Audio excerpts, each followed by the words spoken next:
ಆ ಮರಣದ ವಾರ್ತೆಯು ಅನಿರೀಕ್ಷಿತ, ಎಟ್ಟಿಕ್ಕುಳ ಮುಳ್ಳಾಲ ಗದ್ಗಾದಿತ. ಸಹಸ್ರಾಗಿ ಸುನ್ನಿ ಸಮೂಹವಿಂದು ವಿರಹದಿ ವಿಲಾಪಿಸುತ್ತಿದೆ.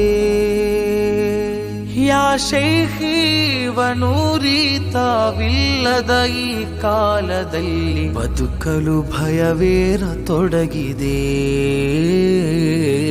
ಬದುಕಲು ಭಯವೇರತೊಡಗಿದೆ.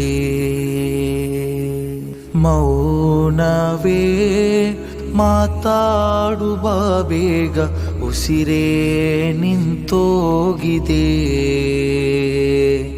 ಕಾಲವೇ ಬರಿದಾದ ಮನಕ್ಕಿಂದು ಸಾಂತ್ವನ ಬೇಕಾಗಿದೆ.